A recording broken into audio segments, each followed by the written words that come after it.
Hai pasangers. Halo semua. Dia belum menemukan panggilan apa, jadi tetap pasangers. Meskipun itu kedengarannya norak. Di obrolan kita kali ini, episode 6, gambaran umumnya kita akan ngomong tentang keluarga secara utuh. Di dalam keluarga itu ada komunikasi. Kita bakal ngomongin tentang komunikasi di dalam keluarga. Karena kita belajarnya untuk persiapan menuju pernikahan, jadi yang di highlight di sini adalah ini akan ngobrolin tentang gimana sih gaya komunikasi yang sehat dan baik yang harusnya dibangun di dalam keluarga nantinya ketika sudah menjadi suami dan istri. Tapi berhubung kita berdua masih pranikah menuju pernikahan, masih belum gitu, masih menuju ke arah pernikahan, kita belajarnya apa yang bisa kita pelajari di saat sekarang ketika kita menuju pernikahan. Jadi kita akan share testimoni dari apa yang kita mengerti dan kita pelajari sejauh ini. Oke, gaskan bosku. Oke, buat pertama yang menjadi judul besar kita, setiap pasangan, baik itu suami istri, perlu membangun keterampilan komunikasi saat segala hal berjalan dengan baik, yaitu pada tahap paling awal dari pernikahan. Maksudnya apa? Penting banget untuk membangun sesuatu tuh baik-baik dari nol. Gitu. Penting banget untuk membangun dalam hal ini komunikasi antara pasangan suami dan istri dari tahap awal.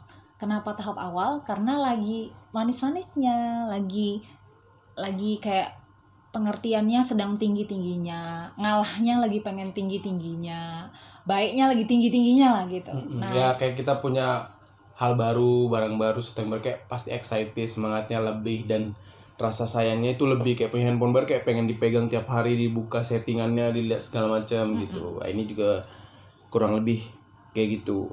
Nah, cuma satu hal yang tadi yang kami sempat obrolin sebelum kita masuk ke tema ini, kita briefing. Menurutku secara pribadi sebenarnya justru jauh sebelum awal dimana pernikahan dimulai gitu. Betul. Buat yang sudah menikah, ini bisa jadi bahan untuk ya refleksi lah, evaluasi. Tapi buat kita yang masih sendiri, yang masih cari pasangan atau bahkan yang masih pacaran, kayak kami lagi persiapan pernikahan, justru jauh sebelum menikah harus dimulai komunikasi yang baik gitu. Yes. Komunikasi ini bisa melihat dari banyak sisi, bisa dari sisi obrolan keduanya sebagai pasangan, atau juga bisa dari materi komunikasi yang bisa kita dapat dari manapun, dari internet. Misalnya kayak, oh ternyata begini cara menyenangkan istri, oh ternyata begini cara menyenangkan suami. Kan banyak materi-materi yang ada kayak gitu di internet gitu. Itu pun bisa menjadi fondasi. Cuma menjadi catatan buatku adalah, meskipun di kelas pranikah kita dapat materinya soal komunikasi yang baik, dimulai dari kita pertama kali hari pertama menikah gitu, tapi justru sebelumnya sebagai pribadi kita di masyarakat kayak gimana, di kantor gimana, di komunitas kayak gimana, penting untuk punya komunikasi gitu. Justru dulu ketika awal-awal kita baru berkomitmen berdua gitu, aku pernah bilang ke dia kalau membangun hubungan itu menurut aku kayak raise a baby, kayak membesarkan seorang anak bayi gitu. Dia nggak langsung tumbuh besar tangguh kuat gitu, tapi dia bertumbuh dari awalnya yang ya banyak susahnya gitu, yang cuma tahu nangis doang, merengek-rengek doang, sampai nanti gede gitu. Tapi apapun yang kita ajarkan dari ketika dia masih baby ini akan berpengaruh sampai nanti dia gede gitu. Ketika kita ngajarin hal-hal yang kayak sulit untuk berkata jujur dari awal hubungan, ya seperti itu kemudian gitu nantinya gitu. Makanya kayak cara kamu memperlakukan aku dari awal dan cara aku memperlakukan kamu dari awal itu matter untuk kita nyampe di hari ini. Kenapa kita bisa sampai di hari ini dengan pola pikir seperti ini, dengan sikap hati seperti ini? Ya karena kita mulainya dari awal mencoba untuk melakukan yang terbaik yang kita bisa dengan benar kayak gitu. Ada banyak orang, apalagi pasangan ketika mereka baru jadian gitu, mereka banyak karena cenderung banyak komprominya, jadi sulit mengatakan hal-hal yang sulit gitu. Kayak sulit mengatakan hal-hal yang bahasannya susah gitu. Jadi kayak udahlah nanti aja diomonginnya, takutnya menyakiti dan sebagainya gitu. Ya. Ini kita udah persiapin beberapa materinya. Rencana kita di season kedua kita akan bahas soal crucial conversation. Yes. Banyak banget masalah yang kayak kalau disampaikan bisa timbul masalah baru, tapi kalau nggak disampaikan masalah juga, masalah yang terus dipendam yang kalau tiba-tiba meledak justru bisa lebih besar daripada masalah yang ada sekarang gitu. Iya, betul. Nah, jadi di permulaan ini ketika kita ngomong komunikasi bisa mencakup banyak hal sih, tapi yang paling sering kita temukan adalah sering banget pasangan, ngomong-ngomong kami mimpin di sebuah komunitas di mana banyak orang yang baik itu sendiri, baik yang sudah berpasangan yang cerita bahwa dia bisa menyimpan cerita yang nggak disampaikan ke orang tua, ke pasangan, yang sebenarnya ya kayak itu tadi, nggak berani untuk memulai crucial conversation. Karena ketika disampaikan takut ada masalah, dan kalau nggak disampaikan lebih baik karena kelihatan nggak ada masalah, padahal sebenarnya lagi numpuk gitu. Nggak kelihatan aja kalau ada masalah. Begitu. Nanti untuk kedepannya kita bakal bahas lebih rinci lagi soal crucial conversation di series berikutnya. Cuman kalau sekarang kita bakal bahas komunikasi secara umum, sebelum pernikahan dan nanti di dalam pernikahannya. Oke, kita masuk ke obrolan selanjutnya. Jadi komunikasi secara umum yang kami dapatkan di kelas pranikah itu adalah bagaimana kita menyampaikan atau ada pertukaran perasaan, informasi, keinginan, harapan, pendapat, pengertian di antara dua pihak. Kalau kita ngomongin suami istri atau kelas pranikah berarti kita yang lagi persiapan pranikah, ya pasangan cowok dan cewek gitu. Ada pertukaran, ada penyampaian perasaan, informasi, keinginan, harapan, pendapat, pengertian di antara cowok dan cewek. Nah, itu yang dinamakan komunikasi. Jadi bukan semata-mata ketika aku menyampaikan sesuatu harus ada balasannya. Tapi komunikasi bisa aja lagi satu arah gitu. Tapi komunikasi itu menyangkup dua hal, nggak cuma yang satu arah, tapi juga pertukaran langsung informasi gitu. Gimana satu hari ini? Gimana kerjaan di kantor? Sudah makan belum? Gimana perasaanmu hari ini? Kayak gitu. Itu proses komunikasi kurang lebih yang terjadi. Nah, dalam komunikasi kita menemukan informasi yang unik gitu. Pas pertama kali gitu. Ternyata nih dalam komunikasi kata-kata itu sebenarnya cuma 7% dari total 100% proses komunikasi. Betul. Alat komunikasi gitu. Seringkali kita kalau ngomong apa-apa kayak cuma lewat kata segala macam gitu kan. Sebenarnya kata itu ya cuma kata ternyata. 7% saja dari keseluruhan yang ingin disampaikan di antara kita berdua. Makanya pas kemarin kita bahas, oke. Kita ngomong dulu persentasenya, nanti kita praktekin. Kata-kata cuma 7%. Nada suara 35% dan bahasa tubuh 58%. Karena latar belakangku di dunia digital marketing, aku kurang lebih jadi mengerti gitu. Kenapa? Video yang ada nampak muka pembicara itu lebih disukai daripada yang cuma terdengar suara gitu. Tapi ya dengan keterbatasan yang ada sekarang sementara ya begini dulu gitu. Kita pun baru akhirnya ngeh di situ. Nah, contohnya adalah kalau misalnya kita ngomong ke pasangan nih, ini akan jadi contoh yang unik. Kalau ngomong, kan yang disampaikan kata-katanya aku sayang kamu. Misalnya gitu kan, ngomong aku sayang kamu. Udah gitu doang ya. Beda dengan aku sayang gitu, beda dengan aku sayang kamu misalnya. Padahal itu bernada doang ya. Satu kalimat yang sama gitu loh. Dengan tiga nada yang berbeda gitu. Belum lagi kalau menggunakan bahasa tubuh kan. Nah, cara misalnya kamu melihat. Aku kayak mikir kayak cuma ngomong aku sayang kamu, mukanya datar, dengan aku sayang kamu tapi alisnya naik. Iya. Banyak banget artinya. Tapi apa yang kita sampaikan belum tentu persis apa yang ditangkap. Betul. Gitu. Jadi ketika misalnya kita komunikasi, ketika sulit ngobrol lewat chat, itulah kenapa sering terjadi masalah lewat chat ternyata. Karena nggak ada nada suara dan nggak ada bahasa tubuh, dan emoticon sangat membantu. Nah, 3 alat komunikasi ini harus kita pergunakan dalam setiap komunikasi. Jadi kalau misalnya lagi ada masalah besar, apalagi kita mau melakukan crucial conversation, kalau memang online, ya solusi paling bagus adalah video call. Mm-mm. Suara kedengar, kata-kata jelas, ya tergantung sinyal internet, dan bahasa tubuh kelihatan.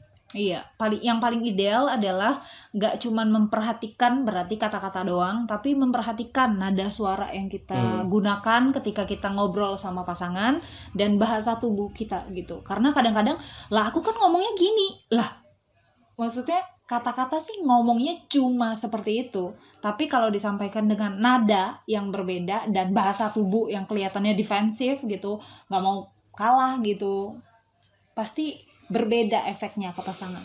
Gitu sih. Yeah. Kayak orang kadang-kadang cuma meng-highlight tentang, lah aku kan ngomongnya gitu doang, kok menyakiti dia, misalnya kayak gitu. Iya, ekspresi mukanya. Kok bikin salah paham kayak gitu. Karena kan ekspresi mukanya kayak gimana? Sebelum kita lanjut ke materi selanjutnya, aku mau nyampaikan gini. Masalah apapun yang kalian pernah alami atau sedang alami, ini berlaku buat siapapun, bukan cuma yang lagi dalam relationship. Coba deh perhatiin 3 hal itu. Kalau misalnya kita terjadi masalah, terlepas apapun masalahnya, singkirkan dulu. Tapi coba dengarkan, coba renungkan, coba ingat baik-baik. Kalau kata-katanya benar, berarti masalahnya di antara bahasa tubuh dan nada suara. Baiklah. Berhubung tadi kita sudah menyampaikan apa itu komunikasi dan alat komunikasi itu apa aja. Nah, kita juga mau membahas secara detail, secara rinci, ciri-ciri komunikasi yang berhasil. Ada 3. Ini kita bacakan dulu rinciannya, nanti kita bahas satu persatu. Dapat menyampaikan dengan bebas yang dimaksud dan dimengerti dengan benar. Poinnya adalah menyampaikan dan dimengerti. Kita ulangi, dapat menyampaikan dengan bebas yang dimaksud.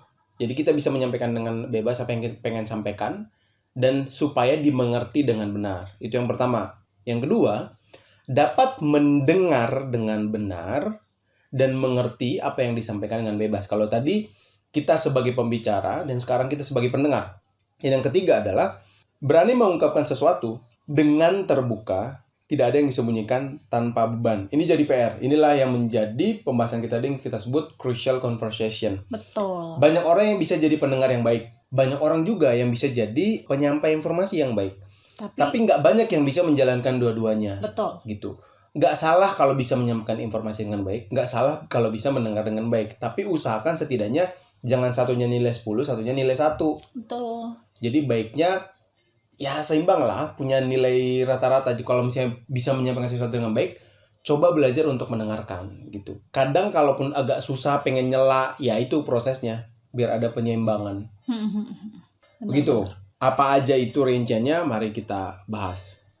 Sebelum kita bahas yang pertama, aku mau minta sama teman-teman dulu, sama pasangers yang ada yang mendengarkan, saat ini yang menjadi masalah kalian secara pribadi apa gitu.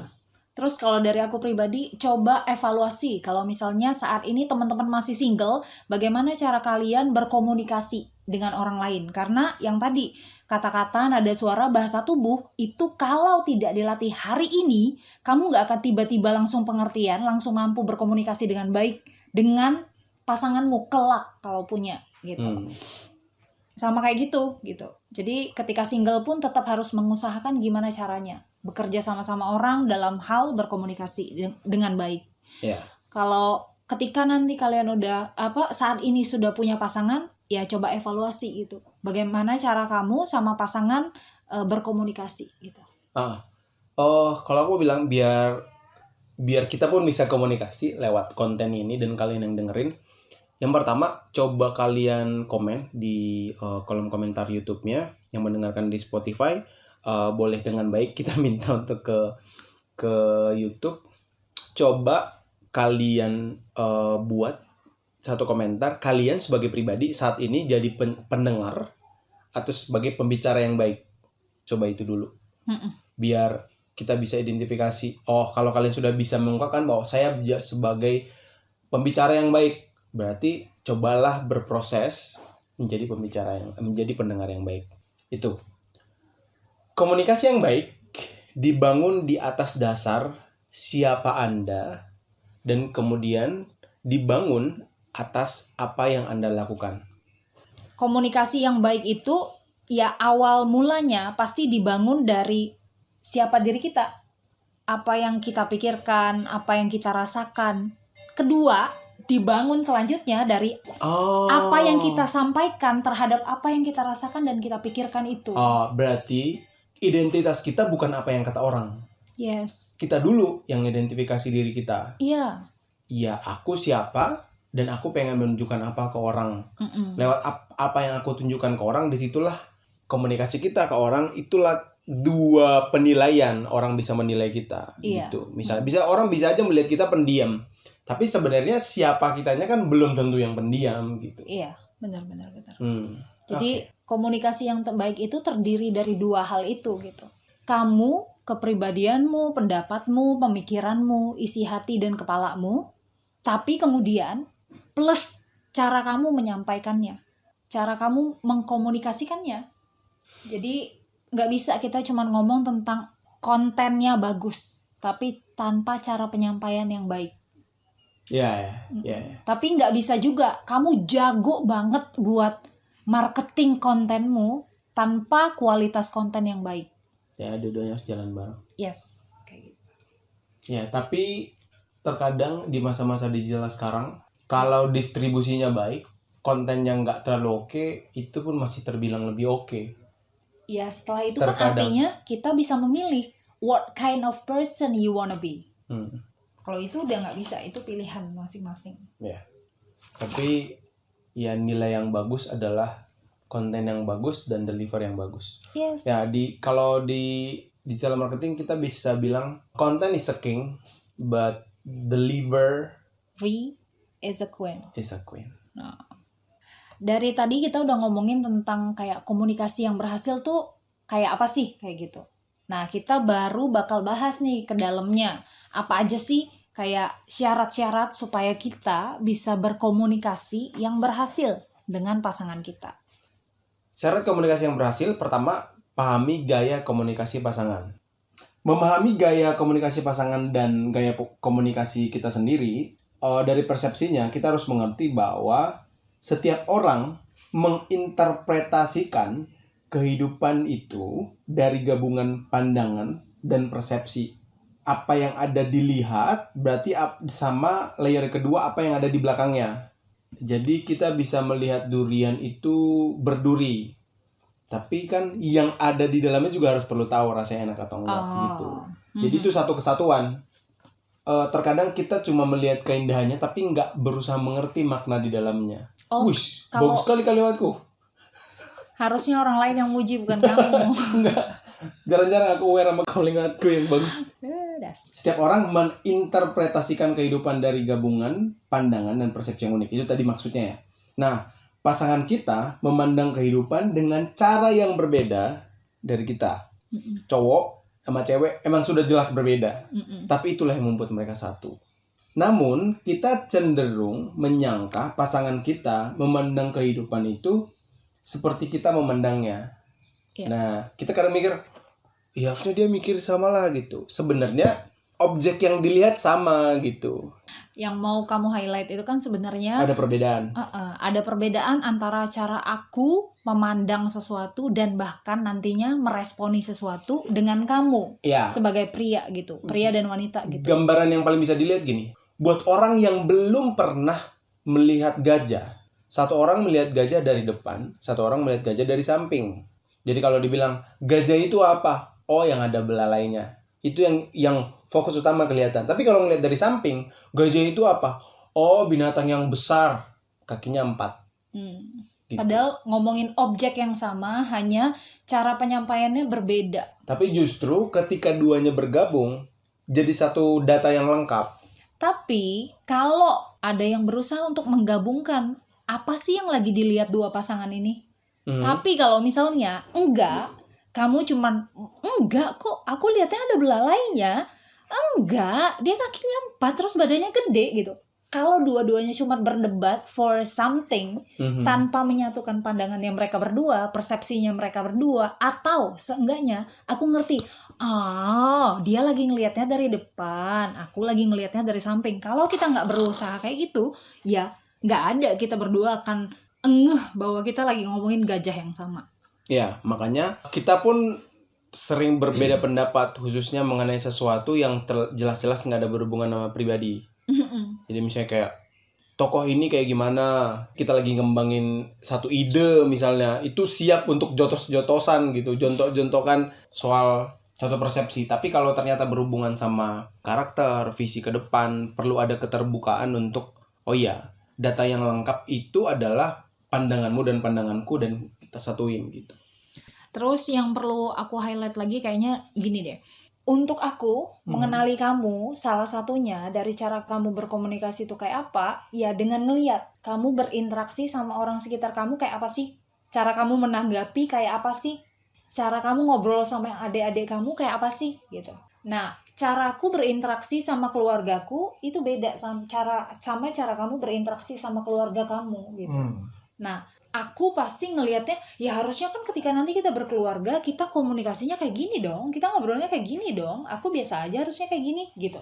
Tapi belum tentu di kamu kayak gitu. Iya. Itu salah satunya. Nanti kita bahas di belakang.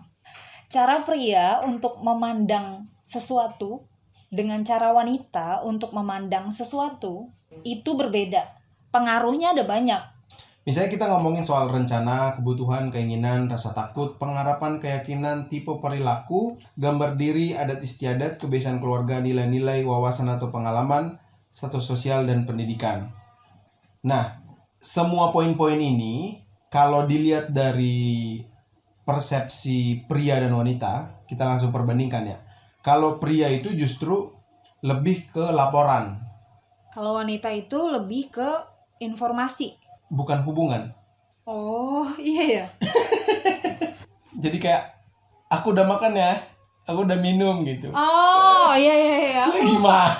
Aku lupa tentang itu. Aku ingetnya yang ini, yang tentang kayak kamu tuh headline doang ngomongnya, sedangkan kalau cewek itu lebih detail gitu. Aku kiranya gitu. Kita kasih contoh ya. Misalnya, ibu kan menteri perairan.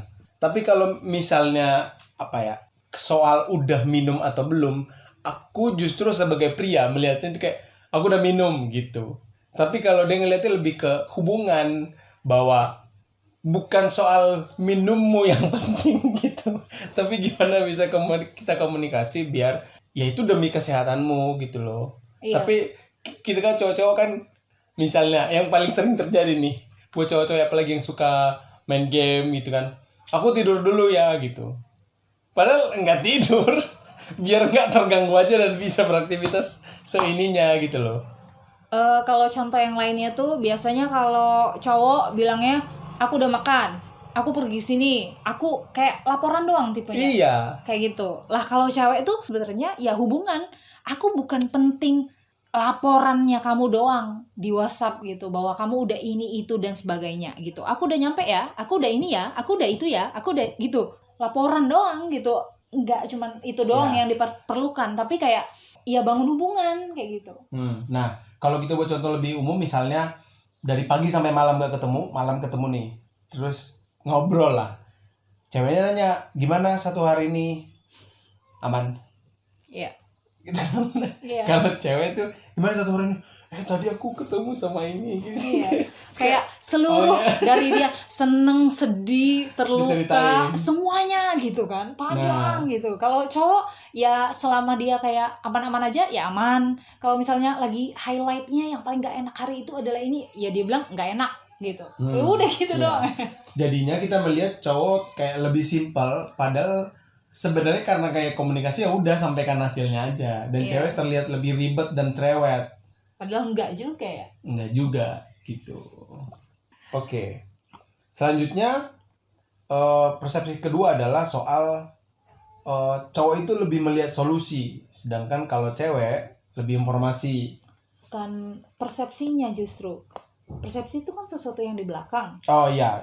Jadi yang keluar dari seorang pria, ya, pandangannya. Yang keluar dari seorang pria biasanya dia akan fokus sama solusinya. Jadi kalau kita ada masalah tuh, kayaknya gini deh cara nyelesain. Nah, yang kalian fokuskan itu adalah cara menyelesaikan masalah yang lagi ada di tengah-tengah sini. Air-air ini sering banget. Kayak misalnya, sementara ya kalau aku gitu, ya kadang-kadang aku nggak minta kamu nyelesain. Kadang-kadang aku hanya mau ngasih tahu ke kamu kalau rasanya kayak gini. Yang aku pikirkan tuh kayak gini gitu. Aku nggak datang karena aku nggak mampu menyelesaikan itu gitu. Aku cuma datang untuk ngasih tahu bahwa ada begini-begini loh, ada begini-begini loh gitu. Jadi apa yang paling terakhir ini kok gini ya gitu. Misalnya dia lagi sibuk ya ngomong-ngomong kita lagi WFH, jadi kayak satu depan komputer, satu lagi depan komputer, terus ngomong ini kok gini ya, apa yang mana, gimana, sini gitu. Kayak bukan, aku ngasih tahu doang. Kadang aku lupa loh, barusan dia baru ngeh lagi kayak mau ngasih tahu doang. Iya. Gak usah. Iya kan? Kadang-kadang aku cuman kayak, aduh, ini ribet banget sih. Harusnya kan gini panjang gitu informasi dari aku kan. Terus kalau dia, aku berasanya ya kayak kamu setengah mendengarkan, setengah tidak mendengarkan. Intinya kamu cuma tahu mana sini gue coba selesain. Nah kayak gitu. Iya. Yang mau dilakukan hanya ayo sini aku coba selesaikan. Sementara ya enggak, aku bisa menyelesaikannya sendiri. Hanya ini tuh gini panjang gitu ya. Dan itu sudah alami, saudara-saudara, mitra olahraga, teman belajar hidup. Aku pun baru nggak sekarang. Oh iya ya, selama WFH tuh ada komunikasi yang kayak gitu, kayak ini kok gini ya, ini kok gini, gimana kalau gini. Oh, apalagi kalau misalnya nanya, ibu kan nilai bahasa Indonesia kan jelek kan.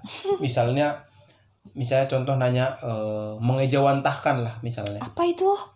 Mengejawantahkan itu menyampaikan, mengaplikasikan. Tuh kan, gengs, kalian juga nggak tahu kan itu apa kan? Kalian harus buka KBBI kan? Enggak, itu bukan cuma aku yang bahasa Indonesianya jelek, orang juga pada nggak tahu, itu bukan kata-kata yang umum. Jadi misalnya Lea lagi baca sesuatu. Ya ngomong-ngomong diabaikan ya, kita tetap serius membuat konten meskipun tetangga berisik. Oke. Jadi misalnya dia lagi baca sesuatu. Ini dia bilang mau mengejawantahkan, ini gimana ya gitu.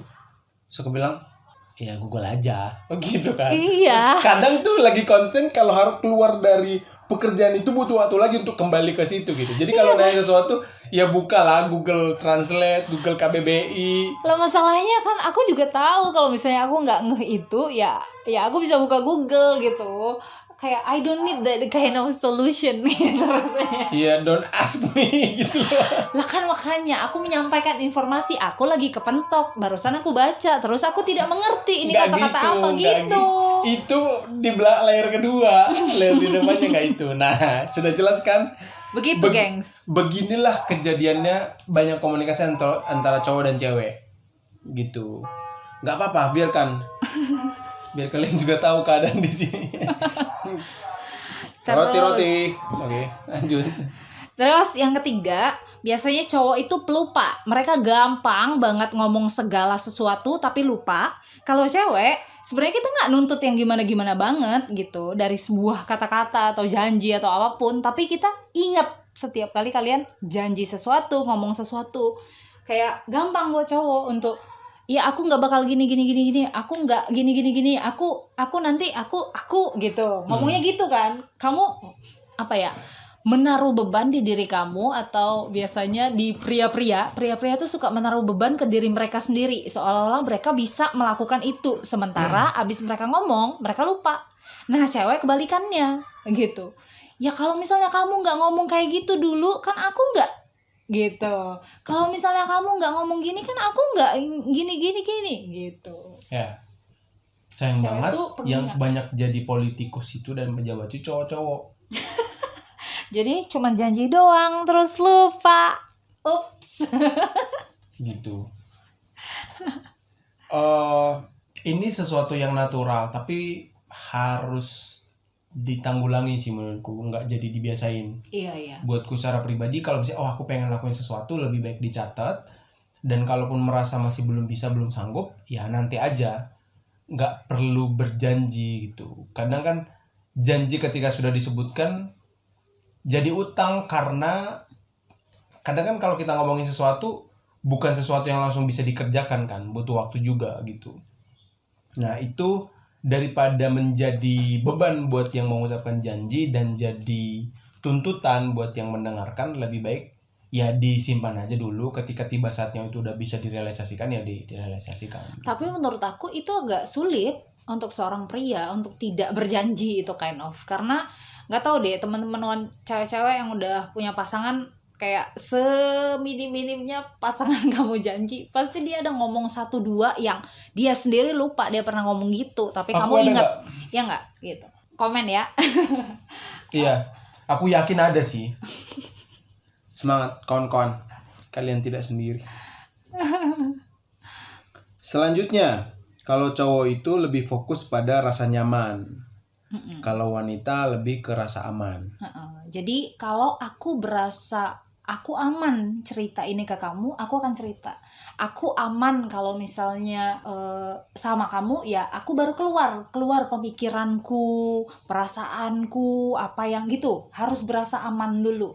Aman bahwa dalam hal nih, kasarnya nih, kalau misalnya kita lagi in relationship kayak sekarang, aman bahwa dia tidak akan memandangku yang aneh-aneh, aman bahwa dia tidak akan meninggalkanku, aman bahwa kayak gitu, aman, orientasinya rasa aman kayak gitu. Kok di kepalaku sesangar-sangarnya pun cowok, pada akhirnya ketika dia sudah nyaman sama pasangannya, Iya.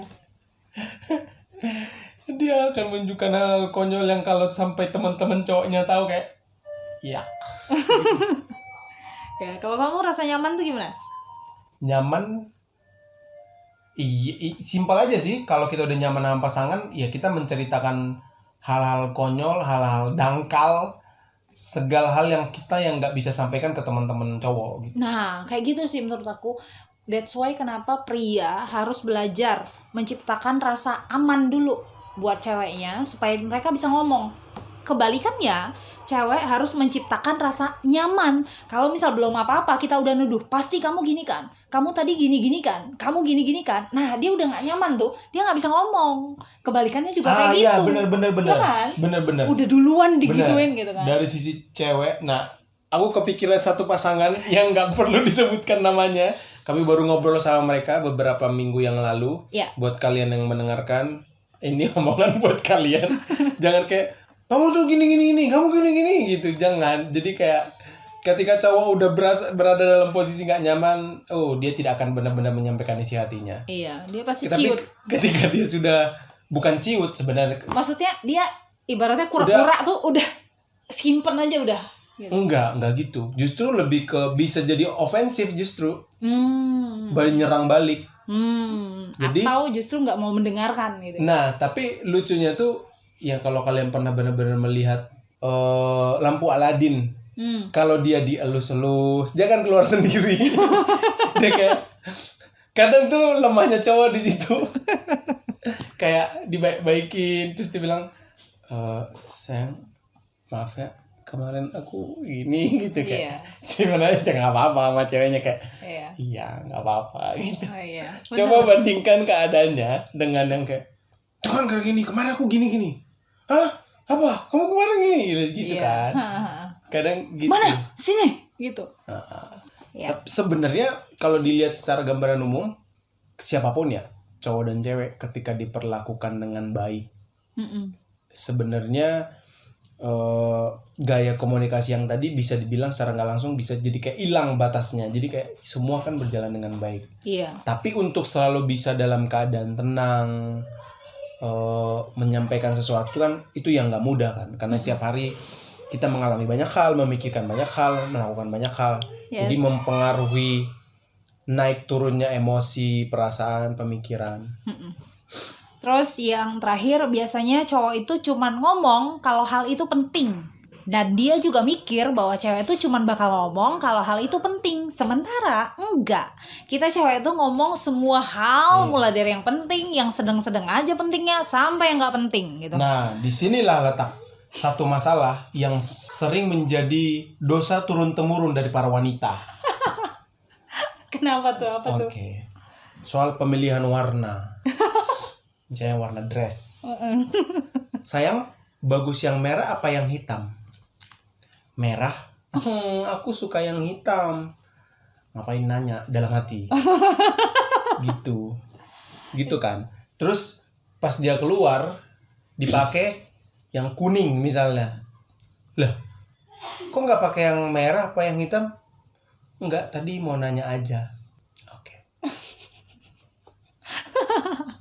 Gitu ya. Kalau cowok beda, misalnya dia punya jas misalnya biru gelap atau merah marun misalnya gitu. Bagus yang biru apa yang merah? Merah. Oh, oke. Dalam hati kayak aku tadi pengen yang biru sih. Apa? Yang merah dia suka. Oke, udah. Keluar merah kita pakai. Gitu. Oke. Aduh. Jadi jelas ya, itu dosa turun temurun, itu bertobatlah kalian para wanita. Tapi gambar yang mau ku sampaikan di sini sama kawan-kawan semua, khususnya cowok cewek ya. Sebenarnya dalam komunikasi nggak ada gaya komunikasi, gaya percakapan yang benar atau salah gitu. Sebenarnya yang ada yang cuma perbedaan gaya doang gitu. Kalau kebanyakan gaya berarti banyak tekanan.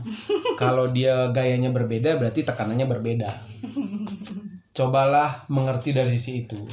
Cobalah mengerti. Oke, kita mau nyampein testimoni pribadi kita. Ceritakan pengalaman kamu sama pasangan dalam mengenali perbedaan gaya komunikasi kalian. Oh, aku. Terus gimana cara kalian belajar untuk memahami satu sama lain? Aku secara pribadi beruntung karena digembleng dari SD lah kurang lebih ya, ngobrol sama banyak orang. Bener-bener serius di organisasi itu mulai dari SMA lah. Oke. Gitu. Jadinya punya banyak pengalaman untuk berkomunikasi dengan banyak orang dan bener-bener ngadapin gimana berkomunikasi sama cowok kayak gimana, sama cewek kayak gimana, yang lebih tua kayak gimana, yang lebih muda kayak gimana gitu. Nah, satu cara yang paling baik adalah ketika kita bermasalah dengan siapapun atau ketika sulit menyampaikan masalah dengan siapapun, paling enak itu duduk berdua, berhadapan, ngomong dari hati ke hati dan ngomong dengan lembut. Kasih contoh yang pernah kami alami. Ibu ini dulu sebelum masa corona menyerang, dia bisa yang habis kita berjalan bareng satu harian, ketika dia sudah diantar ke rumahnya, dia bukan orang yang gampang ditinggal. Hah? Ya udah kayak udah ngantar ya udah gitu pulang tinggal gitu kan. Aku bukan orang yang suka digituin. Ya bukannya orang yang gampang kayak gitu, dia bisa langsung tinggal gitu. Padahal kan satu hari udah bareng gitu misalnya. Ternyata lebih ke ngobrol dulu sebentar, kayak cooling down dulu, pendinginan dulu, baru ditinggal gitu. Sampai aku nggak menyadari dan ya ada beberapa masalah lah. Satu yang aku lakuin dan selalu mujarab sampai sekarang, dan ini bisa jadi dipraktekkan sama teman-teman juga, terlepas itu cowok atau cewek, ajaklah pasanganmu untuk duduk bareng dan ngobrol hati ke hati. Misalnya pegang, kalau aku biasanya bahasa tubuhnya, karena pasanganku orangnya bahasa kasihnya adalah quality time dan touch, jadi yang bisa aku lakukan adalah duduk bareng berdua tanpa diganggu siapapun. Aku pegang kedua tangannya dan aku bilang, ada apa? Kenapa? Masalahnya kenapa? Kalau memang belum bisa cerita, aku mau di sini mendengarkan. Tapi kalaupun mau langsung cerita, boleh. Misalnya gitu. Ya, itu yang tadi yang kita bahas soal kata-kata, nada suara, dan bahasa tubuh itu ketika disampaikan dengan tepat bareng-bareng tiga-tiganya akan tersampaikan dengan baik gitu. Dan akhirnya sebesar apapun temboknya akhirnya akan hancur juga dan akan disampaikan semua masalahnya ya. Tangis akan keluar dan segala macam gitu. Dan itu selalu berhasil. Kayaknya berulang kali kita ngalamin itu di awal-awal kita baru komitmen untuk persiapan pernikahan segala macam. Kayaknya udah lama banget kita nggak ngalamin gitu.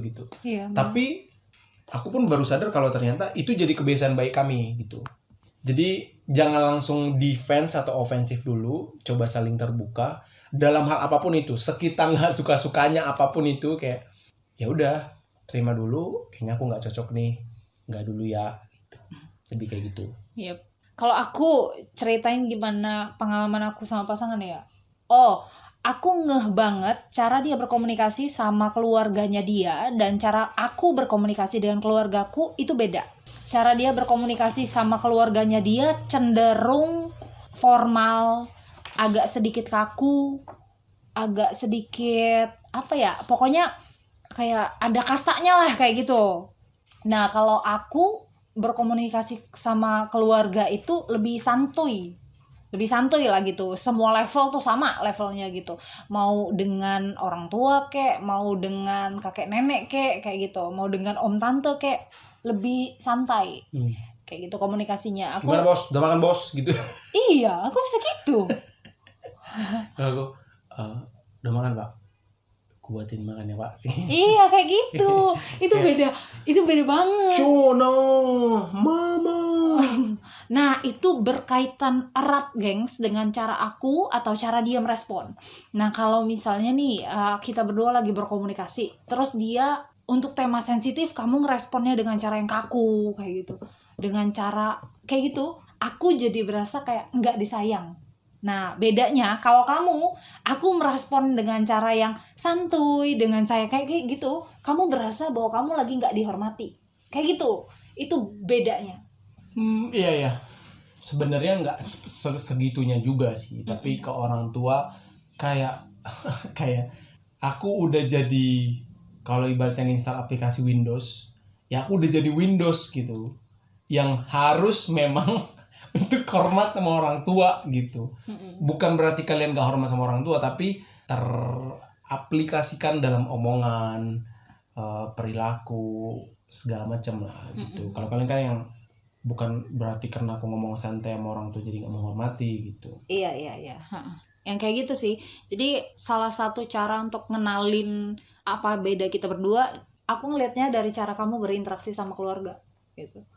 Dari cara kamu berinteraksi sama orang-orang sekitar kamu lah gitu. Itu paling gampang dilihatnya. Itu juga cara aku untuk belajar jadinya. Jadi random. Gara-gara ngomongin komunikasi, ini salah satu contoh komunikasi yang sederhana tapi salah banget gitu. Jadi aku baca komunikasi tadi antara bapak dan anak. Bapaknya ceritanya sakit, mereka lagi komunikasi di WA. Jadi bahasanya bahasa Jawa, aku terjemahkan nanti ke bahasa Indonesia. Jadi bapaknya bilang potongan chat ini, jadi gregesan gitu. Si anaknya bilang, iya pak, ndang mati katanya gitu kan. Terus tiba-tiba di bawah chatnya ada 3 video call atau 3 phone call dari WA lah gitu. Terus si anaknya kaget, dibalas lah tanya, maksudnya ndang mari pak, ndang mari sama emoticon nangis gitu. Jadi kalau di bahasa Jawa mari itu maksudnya sembuh gitu. Jadi bapaknya dibalas chat terakhir di bawah kayak angkat teleponku gitu. Bapaknya ceritanya lagi sakit, terus anaknya justru bukan seolah-olah aging it well. bukannya mendoakan biar dia tetap sehat, kayak dia bilang ya bercepat mati gitu. Bukan pak, maksudnya bercepat sembuh kayak gitu. Padahal cuma gara-gara beda satu huruf R dan T. Iya. Nah begitu juga permasalahan yang bisa kita alami dalam hubungan gitu. Kadang karena hal yang sedikit anggaplah setara dengan kesalahan satu huruf, itu bisa berpengaruh ke banyak hal gitu. Jadi mari coba lebih terbuka ketika terjadi satu masalah. Jangan cuma melihat dari sudut pandang kita, coba lebih ditanya dulu, oh kenapa dia menyampaikan begini, ada apa gitu. Yes. Itu membuat kita lebih mengerti. Ya, mari kita lanjut. Selanjutnya, syarat komunikasi yang berhasil, kenali respon pasangan saat mendapatkan tekanan atau ancaman. Ini penting banget. Dia itu cenderung menutup-nutupi, biasanya dengan diem atau air mata cuma nangis doang, atau dia menyalahkan, jadi meledak-ledak nih.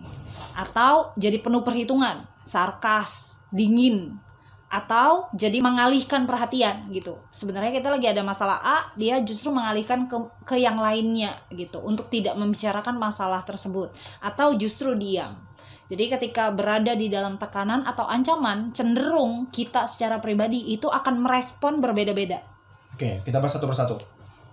Pertama, kalau pasangan kita, sekali lagi aku mau ulang ya, ini kalian bisa terapkan ini bukan cuma di dalam relationship, tapi juga kalian bisa terapkan dalam keluarga, di pekerjaan, di hubungan komunitas. dengan siapapun. Iya, dengan siapapun bisa. Soal menutup-nutupi, diam atau air mata. Kadang orang suka bilang nggak apa-apa atau selalu berkata iya gitu. Ini tipe-tipe biasanya yang aku lihat sejauh ini orang-orang yang nggak mau ngerepotin orang lain. Benar, Gitu, kayak, benar. Nggak, aku nggak apa-apa kok, nggak apa-apa, santai-santai, selalu sans gitu. Iya. Cenderung kayak nggak apa-apa, nggak usah pikirin aku gitu. Dia coba menyelesaikannya sendiri atau coba berdamai dengan seberapa berat pun itu, sehingga rasanya ini bisa buat banyak orang depresi sih gitu. Iya. Kadang yang sering kita temukan adalah orang yang paling lucu di tongkrongan, orang paling lucu di kantor, paling lucu dimanapun itu justru sebenarnya paling banyak menghadapi masalah. Gitu. Jadi ketika ada orang bilang nggak apa-apa, percayalah ketika ada masalah jelas-jelas semua orang akan ada apa-apa. Iya. Tinggal bagaimana kita bisa mendengarkan dia, atau kalau dia belum bisa bercerita, kita bisa jadi teman yang mendengar gitu. Yes. Mungkin sedikit random, aku nggak akan menyinggung spesifik permasalahan, tapi kemarin waktu di podcast yang lain kami ngobrol sama yang lain, kalau kalian jadi temannya Giselle, apa yang akan kalian lakukan? Ketika banyak orang berusaha untuk menanya segala macam, segala permasalahannya, untuk menjadi seorang teman yang berada di situ buat orang yang sedang mengalami masalah itu penting banget. Gitu. Betul. Nah, jadi bukan mau mengkoreksi ya, tapi evaluasi juga buat diri kita sendiri. Ketika ada masalah, untuk coba menenangkan diri dan gak fokus ke masalahnya sebentar itu boleh, tapi jangan ditutupi Jangan selamanya diabaikan. dan jangan dibiarkan gitu. Yes. Justru nanti malah membusuk dan masalah yang lebih besar akan terjadi gitu. Karena ketika kamu apalagi dengan pasangan misalnya ngomong iya nggak apa-apa, ya udah dia udahin aja, tapi masalahnya nggak pernah selesai, ya satu, pasangan kamu nggak bakal berusaha untuk mengerti dan belajar untuk mengerti, terus dua, ya kamunya nggak bakal berasa bahwa pasangan kamu ini adalah orang yang sanggup mengerti kamu kok, sanggup menerima kamu kok sebenarnya gitu. Terus yang kedua, biasanya responnya ketika tertekan atau merasa terancam itu menyalahkan. Jadi lebih meledak-ledak. Biasanya yang keluar itu pasti kritikan. Terus menyimpulkan segala sesuatu secara umum. Jadi kesalahannya itu sebenarnya akarnya berbeda dengan apa yang disimpulin. Alah udahlah kamu tuh pasti udah, kamu tuh udah gitu, kayak gitu. Kayak gitu biasanya. Misalnya contoh yang pernah aku alami aja. Jadi misalnya ini dulu sering membuat aku takut waktu kecil. Iya. Jadi misalnya mama bilang, nanti pulang sekolah mama nggak pulang ke rumah ya, langsung berangkat ke pesta. Nanti tolong, nggak ada tolong sih, nanti kalian ambilkan jemuran ya gitu. Terus ya mak, ya bener bentar lagi udah mau hujan ini gitu ya mak, gitu kan. Apa? Ketawa. Terus singkat cerita, sore menjelang dan mama udah pulang, hujan. Mama langsung, udah masak kalian? Udah mak, jemuran udah diambil. Krik krik. Bukan krik-krik, kening kayak lihat-lihatan gitu langsung. Terus kita langsung ke samping lihat, udah basah lagi jemuran yang udah hampir kering. Udah tuh langsung melayang lah, langsung kayak gitu loh. Jadi kadang kalau mengambil jemuran tuh bukan karena biar nggak basah gitu, tapi daripada dipukul.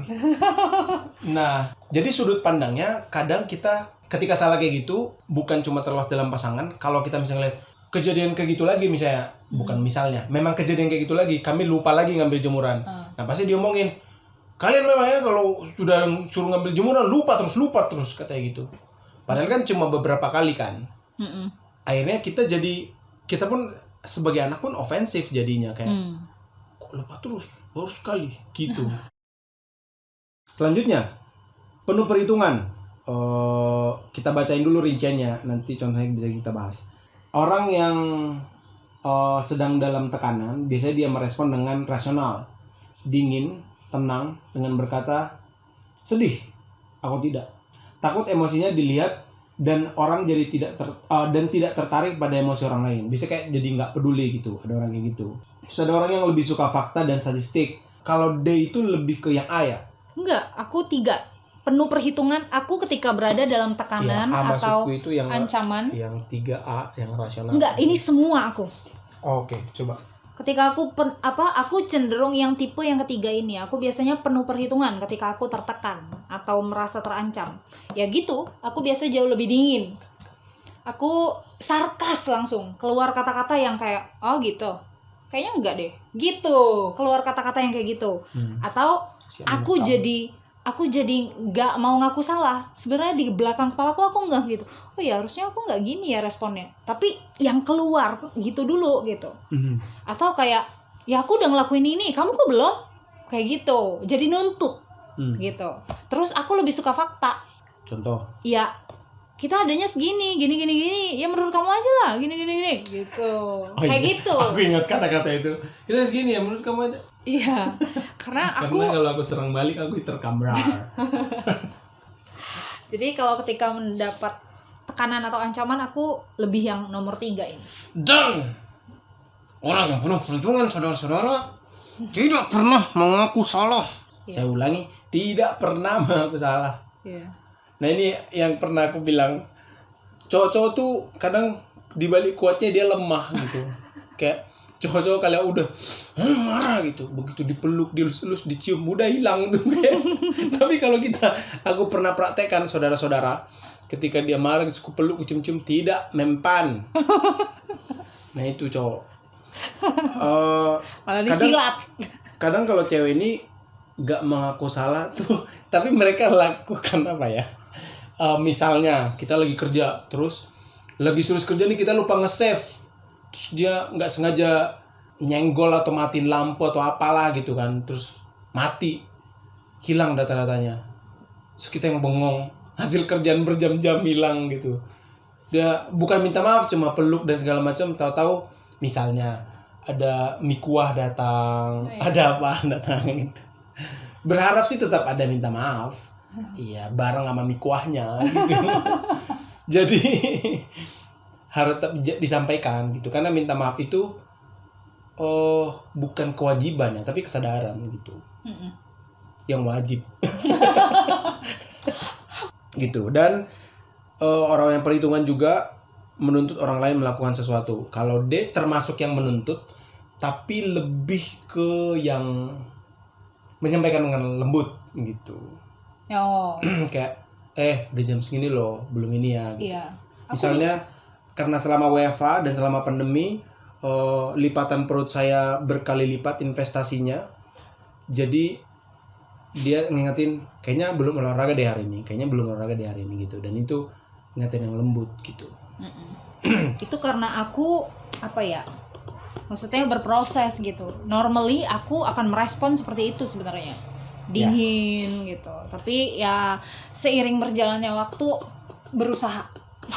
Nah selanjutnya buat orang dalam tekanan biasanya mengalihkan perhatian. Ada yang tipenya jadi mengalihkan perhatian gitu, ngalihin isu. Kalau aku sering nemuin kasusnya ini lebih ke anak-anak di komunitas sih. Jadi misalnya tipe karakternya yang suka mengalihkan perhatian itu adalah pengaruh banget dari orang tuanya yang keras. Jadi ketika dia diomelin dari orang tua, dia nggak punya tempat untuk menyampaikan isi hatinya, perasaannya gitu. Jadinya dia mengalihkannya sama hal lain. Nah kalau kita ngerti dari matanya, raut mukanya, segala macam, kita bisa ngelihat dia habis nangis, dia ada masalah gitu. Kita tanya kayak kamu nggak apa-apa, atau yang kenapa, dia bisa langsung pergi kayak gitu. Ya kayak tadi, cobalah untuk terbuka. Tinggal memang harus punya rasa percaya biar akhirnya bisa terbuka sama orang. Iya. Gitu. Benar-benar. Selanjutnya yang terakhir adalah ada orang yang ketika dalam tekanan gak ada komunikasi atau bisa mundur pelan-pelan dan bisa menghilang gitu. Kalau kalian misalnya di lingkungan kalian misalnya ada tipe-tipe yang kayak seringnya diam, ada atau nggak ada dia nggak ada masalah, atau dia ada terus tiba-tiba hilang, nggak ada orang yang sadar. Enggak, menurut aku justru ketika tertekan. Iya maksudnya itu highlightnya. Karena belum tentu orang yang biasanya kalian nggak bisa lihat bunyinya, ketika dia berada dalam tekanan atau masalah, respon dia akan sama. Belum tentu. Benar-benar. Cuma maksudku yang sering yang jadi paling menonjol adalah dia bisa diem nih. Kalau tiba-tiba ada masalah, kan kita pun nggak ngerti dia ada masalah. Terus tiba-tiba setelah seminggu 2 minggu, kayaknya baru nggak lihat si ini dari kemarin gitu. Baru cari tahu ternyata dia lagi ada masalah. Gitu. Kalau dalam hubungan pria dan wanita, biasanya yang sering ngalamin ini cewek berasa ke cowok kayak gitu. Kok cowoknya apa-apa menghindar ya? Apa-apa nggak mau ngomong ya? Sense-nya cewek bahwa cowok itu lagi kenapa-napa tuh tinggi dibandingkan sense cowok ke cewek. Kita ngeh gitu, kalian tuh lagi kenapa-napa dan lagi ada apa-apa, tapi nggak mau ngomong. Waktu pembagian sense kami terlambat. Kalian duluan. Iya, jadi kayak lebih menghindar gitu. Udah ditanyain kenapa, ada apa, ngomong kayak gitu. Tapi karena berasa tidak nyaman, nggak keluar gitu kata-katanya, ungkapannya, apa yang dipikirin dan dirasainnya kayak gitu. Menurutku sebagian besar pria biasanya ya kalau dia nggak meledak-ledak, tapi majority biasanya yang kayak gini, yang diam atau menutup-nutupi, cenderung yang kayak gitu. Gara-gara kita bahas sampai ke titik ini, mau gimana pun sebenarnya harus ada rasa nyaman dan yang terbentuk dulu gitu. Kalau kita ngomongin dari sisi cowok ya, ketika dia sudah sebenarnya mau gimana pun susah masalahnya dan dia tipe orang yang bukan orang yang gampang cerita, kalau dia sudah merasa nyaman dan dia ngelihat, oh aku bisa percaya nih sama orang ini, aku bisa percayain ceritaku ini sama dia, sebenarnya keterbukaan akan ada juga gitu. Tapi kan untuk berada dalam atmosfer aman, nyaman dan punya rasa percaya itu kan nggak mudah. Nah ini gengs, rasa percaya yang di highlight sama pasangan aku barusan itu bukan tentang kamu bisa jaga cerita dia atau enggak loh, tapi bagaimana kamu merespon ketika dia bercerita akan hal yang mau dia sampaikan. Contoh? Iya, ketika kamu nyampain sesuatu yang sensitif banget untuk kepalamu, hatimu gitu kan, kamu nyampain sesuatu yang private. Sebenarnya ini bukan cuma tentang aku bisa menjaga rahasia ini, tapi lebih ke gimana sih responnya aku ketika kamu menyampaikan itu. Jadi ketika kita berusaha untuk meng-create rasa nyaman dari wanita ke pria, itu bukan cuman kalian udah pasti nggak bakal bocor ngomongin ke teman-teman cewek kalian yang lain, tapi gimana kalian bisa bisa nyediain environment yang itu nyaman buat kamu cerita. Untuk mengakhiri obrolan di bagian ini, kenali respon pasangan ini, aku mau bilang gini. Aku bisa pada tahap kayak sekarang, bisa dibilang kan permasalahan yang kita alami cenderung minor. Masalah yang kita alami itu bukan masalah dari timbul karena kita berdua, karena kesalahan kita, tapi lebih ke masalah di luar kemampuan kita. Dari keluarga, dari lingkungan gitu. Ketika kita sudah bisa mengatasi konflik sendiri dengan pasangan atau masalah kita pribadi, kedewasaan dan kemampuan kita mengatasi masalah itu lahir dari kesalahan, dari mendengarkan orang lain, dari mengamati orang lain, mengamati hubungan orang lain, mengamati kesalahan orang lain. Tapi lebih powerful memang karena ngalami kesalahan sendiri gitu. Jadi buat saat ini pasangers yang kok kami masalahnya itu terus dan berulang-ulang, kok kami masih masalahnya yang kayak gini, atau kok kami sering banget ngalami masalah. Sebenarnya kalau kita ngomongin dari sisi apapun ya, dari sisi ketika kita punya banyak permasalahan dan benar-benar dievaluasi dengan baik, diperhatiin dengan baik, justru kita akan punya pengalaman banyak, dan ketika kita menghadapi masalah yang sama ke depan atau masalah yang sedikit-sedikit berbeda atau masalah orang lain yang pernah orang lain alamin, kita jadi lebih tenang, lebih mampu untuk mengatasinya gitu. Kalau dari aku yang mau di-highlight tuh gini, ketika kita lagi ngalamin masalah nih berdua, aku jangan nunjuk kamu duluan, tapi nunjuk diriku dulu. Gitu, evaluasi dulu kita. Oh, jangan-jangan cara aku nyampeinnya. Oh, jangan-jangan apa yang aku pikirin tuh dia nggak tahu. Oh, jangan-jangan apa yang dia pikirin aku belum ngerti. Gitu, masuk ke diri kita dulu gitu, baru nuntut pasangan. Aku udah gini kok, jangan gitu. Yeah. Kalau udah mulai defensif kayak gitu, akan sulit untuk berkomunikasi. Bukan transaksi. Yeah. Ya, hubungan itu adalah give and gift, bukan take and give.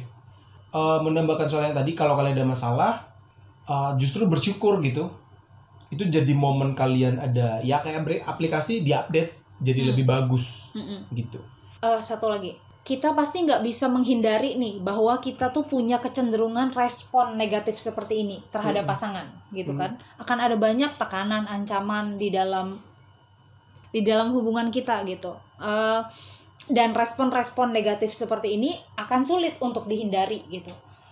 Kuncinya menurut aku harus sepakat keduanya bahwa oke, saat ini aku lagi meluap-luap marahnya, atau oke, saat ini kamu tipe yang kayak melarikan diri ketika ada masalah gitu. Tapi harus sepakat untuk membicarakan ini nanti, untuk tetap menyelesaikan ini nanti. Harus sepakat gitu. Jangan ketika diem atau menutup-nutupi dibiarkan aja, atau ketika kamu menyalahkan, meledak-ledak, atau ketika kamu ngomong sarkas, kamu nggak say sorry setelahnya, nggak kayak nggak nganggep bahwa itu kesalahan gitu. Itu nggak boleh gitu. Tetap harus sepakat kedua-duanya gitu. Nah, soal berada dalam tekanan ini, yang menjadi prioritas utama adalah harus ada keinginan kuat untuk berdamai, untuk tetap bersatu, bukan keinginan lebih ke menghindari masalah, menyembunyikan masalah gitu. Karena pada akhirnya setiap komunikasi akan berhenti ketika kebutuhan menyembunyikan jadi lebih kuat daripada keinginan bersatu. Yang aku mau highlight, menyembunyikan itu bukan cuman menyembunyikan masalah ya, tapi menyembunyikan apa yang kamu pikirkan, apa yang kamu rasakan, apa yang kamu harapkan, misalnya kayak gitu, ke pasangan kamu. Jadi bukan cuman masalah. Jadi kayak kamu sebagai pasangan aku nggak bakal pernah tahu apa yang jadi harapan aku, kecuali aku menyampaikannya gitu. Ya. Kalau misalnya aku sampaikan harapan aku, pemikiran aku, nanti dia merasanya tertekan, dituntut. Uang saat ini aja dia udah punya banyak tanggung jawabnya gitu. Aku nggak mau berat-beratin dia lagi. Itu nggak boleh. Itu artinya kita lagi berusaha untuk menyembunyikan. Iya. Itu nggak boleh. Yang kayak gitu yang harus dihindari. Sama kayak kamu, pemikiran kamu atau apa yang kamu rasain. Ketika kamu berusaha untuk menyembunyikan, kamu nggak berusaha sebenarnya, tapi kamu menahan untuk tidak memberitahukannya ke aku, gitu. Ya udah. Saat itu kita mulai falling apart from one another. Ya nggak jadi tutup tadi bagian ini. Soal menghadapi rasa ancaman itu, sejauh ini yang aku ingat ada 3 kata ajaib yang perlu dilakukan. 1, maaf. Yang kedua, tolong. Dan yang ketiga adalah terima kasih. 3 kata ini ajaib banget kalau misalnya kita pakai di saat-saat kita lagi mengalami ancaman. Ancaman itu bisa banyak hal. Karena kita melakukan kesalahan, kita takut dijudge, dihakimi sama orang karena kesalahan kita. Cobalah untuk menyampaikan maaf gitu. Tapi menyampaikan maaf dengan benar-benar minta maaf. Bukan kayak tadi bahasanya, kata-kata, nada, dan gaya bahasa harus benar-benar menunjukkan kalau kita minta maaf. Kayak gitu. Tapi selain daripada itu, maaf itu tidak boleh di-abuse ya. Di-abuse apa ya? Disalahgunakan. Nah, maaf itu tidak boleh disalahgunakan menjadi kata ajaib untuk menutup suatu masalah, atau untuk membiarkan satu masalah, atau untuk tidak membahas suatu masalah. Iya. Sebentar. Ini jualan apa?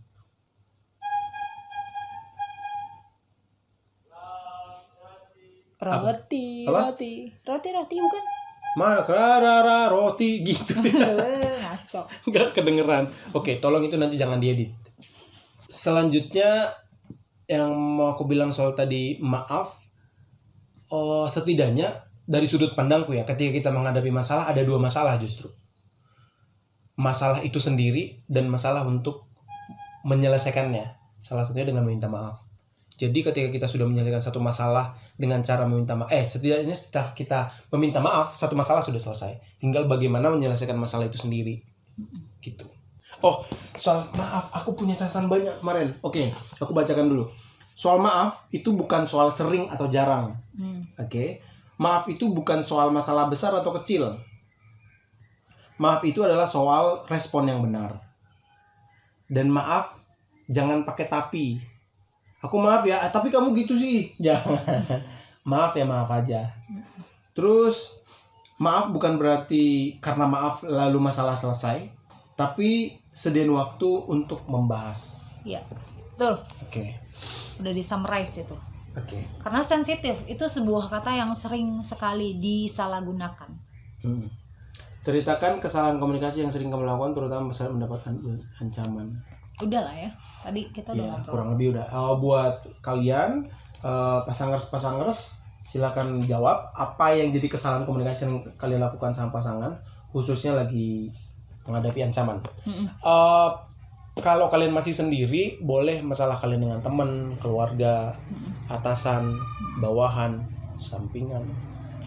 Oke, lanjut. Yang perlu di highlight di sini adalah kayak gini. Ketika kita berusaha atau meminta supaya pasangan kita jujur sama kita soal apa yang dia rasakan, apa yang dia pikirkan. Coba pertama kali kita dulu yang jujur sama apa yang kita pikirkan dan apa yang kita rasain. Jadi ketika kayak teman-teman nanti sharingin apa yang jadi kesalahan komunikasi atau cara merespon kalian yang salah dalam komunikasi, coba jujur dulu. Tadi kita berdua udah ngobrolin juga salah satu beberapa contoh lah dari kita berdua fighting. Yang terakhir, syarat komunikasi yang berhasil yaitu belajar dasar komunikasi. Yes.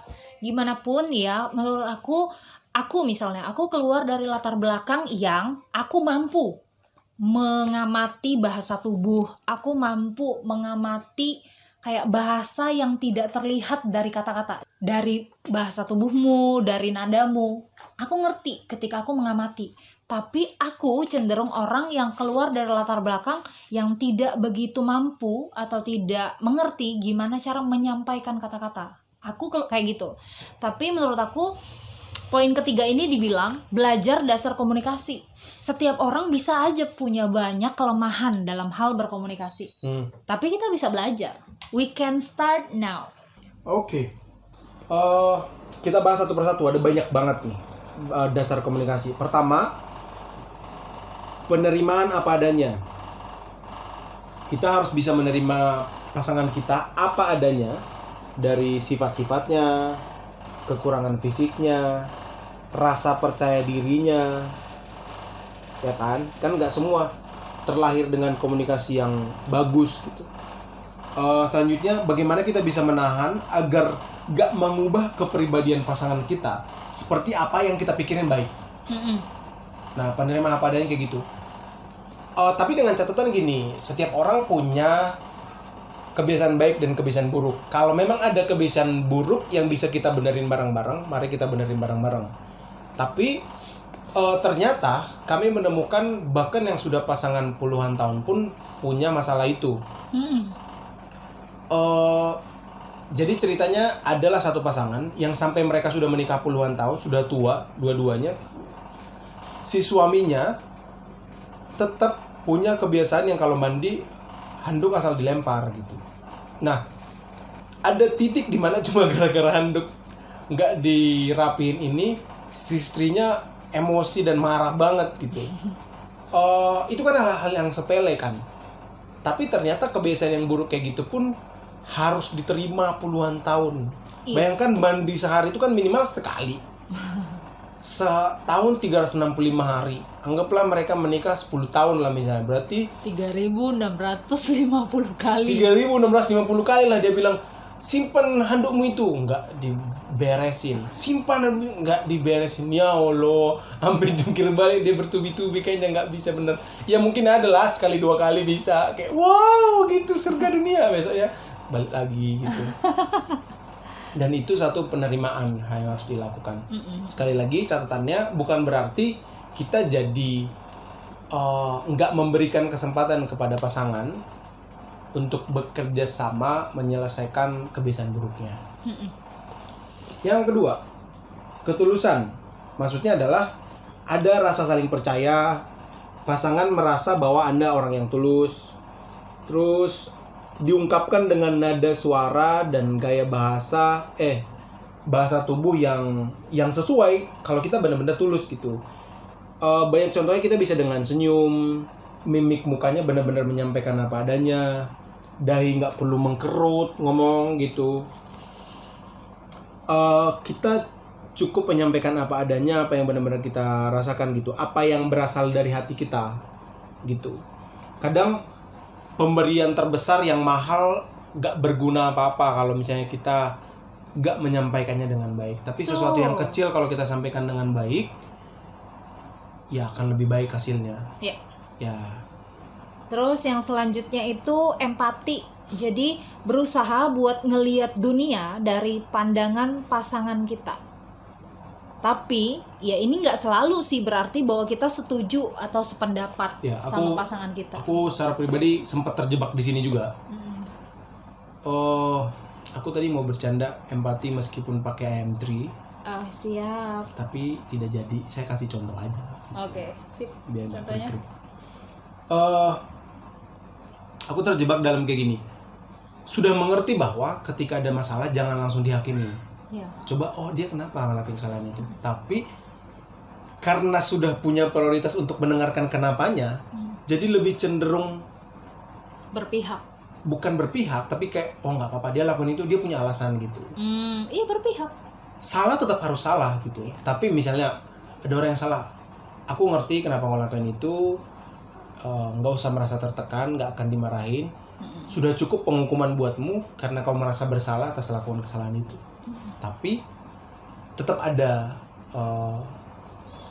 Perbaikan yang diharapkan. iya perbaikan, dan sebelum jauh ke perbaikan, yang paling ditakutkan sama orang setelah lakukan yang salah kan hukuman Iya. gitu. Kadang hukuman nggak harus dilakukan, tapi kalau memang hukum harus dijatuhkan ya tetap harus disampaikan. Iya. Kalau kita nggak punya ini ya, nggak punya case yang besar soal ini ya, Kalau cenderung ini lebih tuh- mengerti. Kalau ini tuh contohnya kayak gini deh, apa ya? Cara aku berpikir tentang sesuatu, aku udah bilang salah satu kelebihan dari kamu adalah ketika kamu nggak selalu ngerti apa yang aku sampaikan, kamu nggak selalu setuju juga sama apa yang aku sampaikan, tapi seenggaknya kamu terima dulu aja. Oh oke, kamu mikirnya kayak gitu ya, gitu. Kalau aku, nah kamu kayak gitu mengkomunikasikannya. Ya. Jadi nggak langsung kayak oh enggak, bukan berarti enggak buat kamu, buat pasangan kamu udah pasti enggak. Kayak gitu sih. Boleh kata-kata itu cuma 7% dari gaya komunikasi, tapi tetap harus berbicara. Ini poin selanjutnya. Jadi kita harus tetap berbicara sama pasangan dengan bahasa yang mudah dipahami oleh lawan berbicara, pasangan kita misalnya. Aku kasih contoh. Aku nggak bilang diriku nasionalis atau Indonesia garis keras sih, tapi termasuk kepada teman-teman, partner, bawahan yang bekerja sama denganku, aku selalu menekankan menghilangkan istilah-istilah bahasa Inggris. Nah, kadang aku mau bilang scroll, aku suka bilang coba geser ke bawah. Kadang tuh udah jelas-jelas lagi aku ajarin di depan mataku, dia lagi pegang mouse, aku di belakangnya dan bilang, coba deh geser ke bawah. Terus dia bilang, geser ke bawah apa nih? Tapi begitu aku bilang scroll, dia ngerti untuk scroll. Akhirnya aku bilang, oh besok-besok kalau aku bilang geser ke bawah berarti mouse-mu itu geser ke bawah, itu maksudnya scroll gitu. Nah itu kan komunikasi jadi panjang kan, jadi punya istilah yang sama, punya pemahaman kalau oh dia kalau disampaikan kata A dan kata B itu dia lebih mengerti. Itu jadi kebiasaan yang penting. Nah itu juga menurutku yang pernah ngikutin ini, Tonight Show di Net TV, Desta dan Vincent itu punya game satu kata. Jadi ketika mereka mau menyebak handphone, ketika Desta bilang tiba-tiba gitu misalnya, oh handphone, dibilang gitu. Gak ada hubungannya. Gak ada hubungannya gitu. Tapi karena nada dering Desta itu dan mereka sudah biasa dan mereka tahu itu handphone, jadi terbiasa gitu kan, orang taunya adalah ya bersiul gitu. Ternyata jauh banget artinya. Yang satu yang aku paling aneh lagi waktu itu adalah sol sepatu. Terus tiba-tiba Vincent apa Desta bilang laba-laba gitu. Sol sepatu malah beda banget ya. Ternyata ada sol sepatu langganan mereka namanya laba-laba gitu. Nah, pemahaman lewat sering berkomunikasi dengan sering berbicara kayak gini membuat kita juga punya kebiasaan yang unik gitu. Tapi itu bisa jadi contoh. Bener. Komunikasi itu dipelajari. Mereka nggak bakal mungkin punya kosakata yang seperti itu kalau mereka nggak berinteraksi terus gitu. Jadi ketika teman-teman dengan pasangannya ataupun dengan orang-orang sekitar, ya terus aja berinteraksi. Komunikasikan apa yang ada di kepalamu, apa yang ada di hatimu gitu. Lama-lama juga akan seirama gitu. Apa yang diobrolin itu akan mirip. Makin nemu polanya. Selanjutnya, aktif berinteraksi dengan sebuah pesan dengan cara merefleksikan kembali pada si pengirim apa yang kita rasakan, apa yang kita pikirkan. Kalau aku lebih ini Memberi respon. iya dengan kegiatan apapun gitu ya. Kasih apresiasi. Itu hal yang sejauh ini kalau kita nggak punya contoh, ya oke masih punya aja lagi. Karena kita nggak punya case masih lagi. Pas aku ngomong tuh kayak dia nungguin aku ngomong. Tolong bagian itu jangan dihapus. Masih lagi.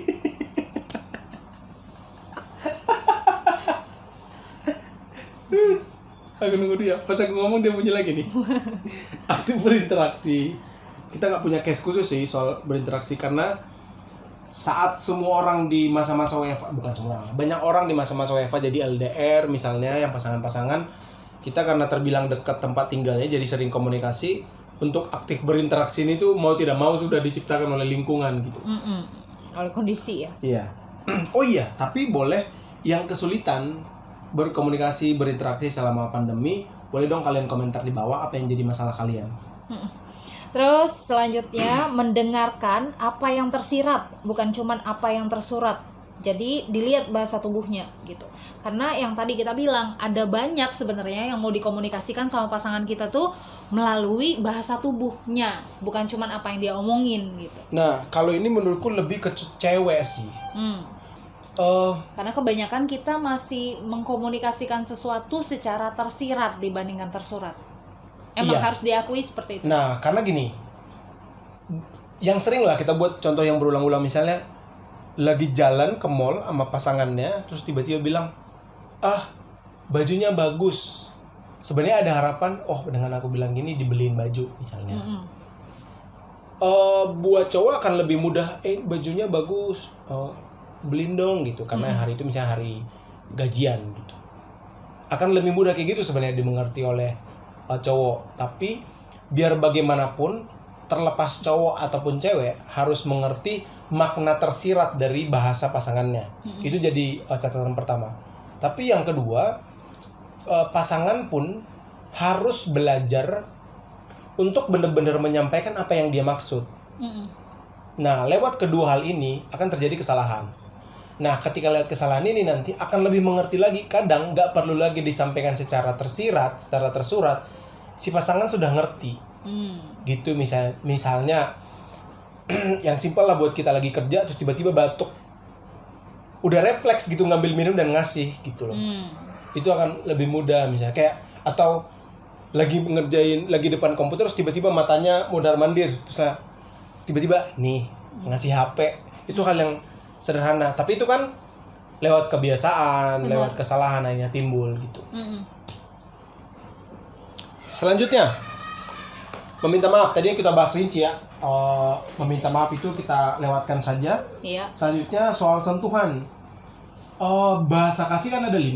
Meskipun ada orang bukan bahasa kasihnya adalah touch, tapi ketika orang yang kita benar-benar percaya, orang yang kita sayang memberikan kita touch dan menyampaikan kata-kata yang tepat, nada yang tepat, bahasa tubuh yang tepat, itu akan Powerful. iya. Power itu kekuatan, full itu penuh, akan memberikan kekuatan penuh. Iya, seperti itu. Ya. Lewat sentuhan misalnya, sentuh dia elus-elus terus bilang, kamu nggak sendirian. Iklan Karena kita sudah berdua. Asik. Selanjutnya, kamu penting. Maafin aku ya. Aku menyayangimu, aku mencintaimu gitu. Kata-kata yang menguatkan. Kalau dibilang kata-kata adalah doa, kata-kata pun menguatkan. Aku ingat satu cerita, lupa. Lupa benar-benar itu di daerah mana, tapi ada daerah di mana satu suku kalau mereka mau membabat hutan, mereka berpegangan tangan semua satu suku itu dan ngomong kata-kata kasar ke pohon itu dan nunggu beberapa waktu akan tumbang. Nanti aku cari kalau ada itu di daerah mana. Yang kedua, ada 2 gelas. Ini kalau ini aku lupa namanya siapa, tapi dia peneliti dari Jepang. Dia meneliti 2 gelas. Satu diucapin kata-kata berkat, kata-kata yang baik. Satu lagi diucapin kata-kata yang jelek, yang segala macam lah dia omongin. Dan bener, selang beberapa waktu yang air yang dia omongin kata-kata baik itu tetap jernih. Dan air yang tetap yang airnya dia omongin kata-kata buruk itu jadi makin keruh gitu. Dan itu penelitian sains gitu. Nah, dari situ pun sudah jelas terbukti ketika kita bisa benar-benar menyampaikan kata-kata yang baik. Nah, untuk menambahkan data ini, aku pernah nonton Helmi Yahya membuat satu video. Dia pernah bilang gini, hal ini berlaku pada banyak hal, bukan cuma soal kita ngomongin sesuatu, tapi berlaku juga soal nama. Iya. Kadang kan ada orang tua nih, buat orang tua misalnya ngasih nama ke anaknya. Sebentar, minum ya saudara-saudara. Misalnya orang tua ngasih nama ke anak, kan sering banget sekarang kita temuin di KTP-KTP yang tersebar di internet, nama-namanya aneh-aneh kan. Nah, itu harus jadi catatan buat orang tua untuk ngasih nama yang baik. Tapi terlepas dari itu pun, kadang kita kalau udah akrab, kan kadang suka ngomong, iya, karena sudah akrab ngomongnya jadi ngasal, udah bebas ngomong kata-kata kasar. Aku nggak harus bilang mereka ngomong kata-kata yang lembut dan baik gitu, tapi dengan semua tadi yang sudah kita omongin, bukan berarti kalau akrab jadi ngomong sembarangan. Itu yang pertama. Terus yang kedua, kalau misalnya pun kita sudah akrab, jangan ngasih sebutan-sebutan nama-nama baru buat teman kita yang nggak oke gitu. Itu sih. Sip. Terus kalau aku tambahannya dari poin yang sentuhan ini, kadang-kadang bahkan pasanganku nggak harus ngomong kata-kata tertentu untuk menunjukkan bahwa dia merasakan itu. Jadi kayak untuk nunjukin bahwa kamu sayang sama aku, kadang-kadang kamu nggak perlu ngomong, cukup akunya peluk, disentuh, ya. Pundaknya ditepok-tepok untuk bilang jangan sedih lagi, yang kuat ya, kayak gitu. Ada banyak kadang-kadang untuk mengartikan bahasa itu nggak harus lewat kata-kata, bisa lewat sendiri. Ya. Selanjutnya yang terakhir, powerful, yang tidak bisa kita lihat secara langsung adalah doa. Bagaimanapun keadaannya, kita lagi ngapain, ya doainlah pasangan, doain keluarga, doain yang terbaik buat dia gitu. Itu sesuatu yang nggak bisa kita lihat dampaknya, tapi jelas-jelas sangat berdampak. Dan kalau bisa doa bersama dan doa saling gantian, itu juga jadi bagus. Dan ketika sudah berkeluarga nanti, ini kebiasaan yang baik untuk diajarin ke anak gitu. Oke. Sebelum menutup ini dan kita ke pertanyaan, ada satu kutipan dari William James yang bilang, tidak ada kebohongan yang lebih besar daripada kebenaran yang disalahpahami. Jadi kalau misalnya ada sesuatu yang kita benar-benar pengen sampaikan, ya sampaikanlah apa adanya biar pasangan kita khususnya bisa mengerti apa yang benar kita rasakan.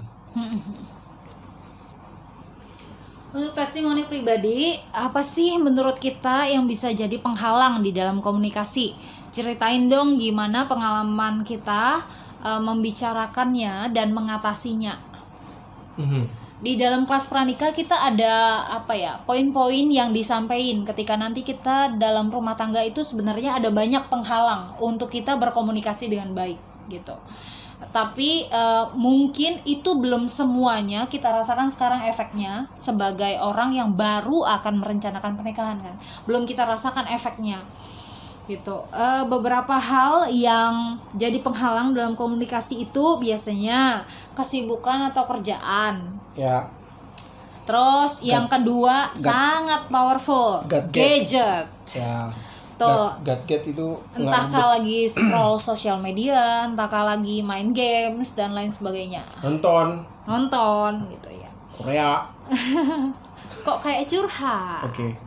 Kan kita kalau nonton bersama. Siap, lanjut Ibu. Nggak perlu curhat. Terus perbedaan bahasa atau budaya kayak cara penyampaian aku dan cara penyampaian kamu yang tadi lah kayak aku bilang kan kita dari dua latar belakang yang berbeda, cara kita berkomunikasi dalam keluarga tuh berbeda dan itu bisa disalahartikan. Terus kalau misalnya adanya ketakutan atau adanya seringkali pengen menghindari konflik atau seringkali juga dihalangi sama hobi. Aku hobinya apa, terus kamu nggak demen hal itu, ya udah. Aku bisa aja lari ke hobi itu untuk tidak mengkomunikasikan masalah atau tidak membangun komunikasi yang benar sama kamu. Bisa jadi kayak gitu. Atau bisa jadi juga teman-teman Teman-teman itu maksudnya bukan berarti kita jadi nggak usah punya teman lagi. Roti Mbak. Aduh, lapar ya, gengs. Oke.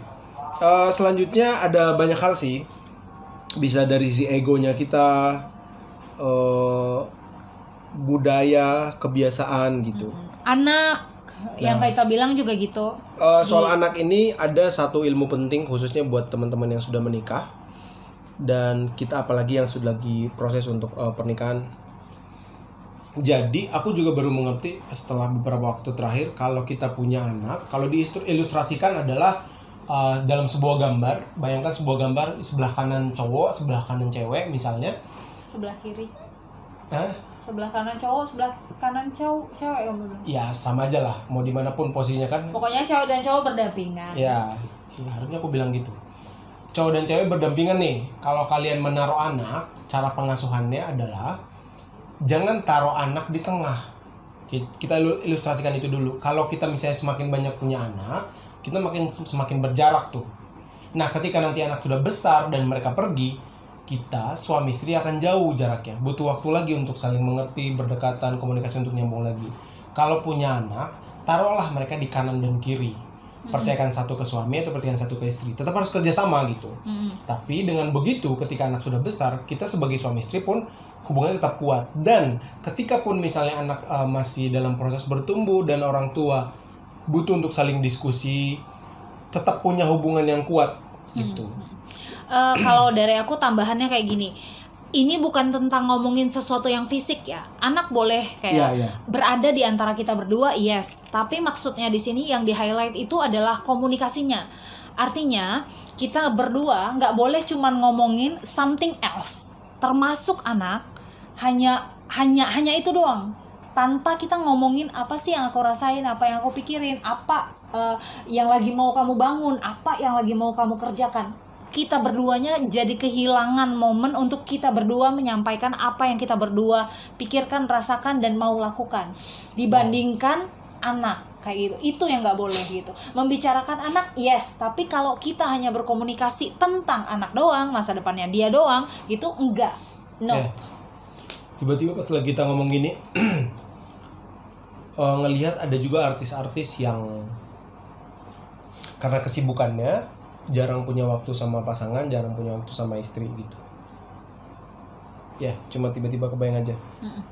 Terus biasanya penghalang komunikasi yang lainnya adalah jarak. That's why setelah menikah dianjurkan untuk suami dan istri itu untuk tidak LDR atau tidak pisah rumah atau tidak pisah negara atau tidak pisah, nggak bisa lah. Sebaiknya sih apapun alasannya sebaiknya tetap tinggal bareng.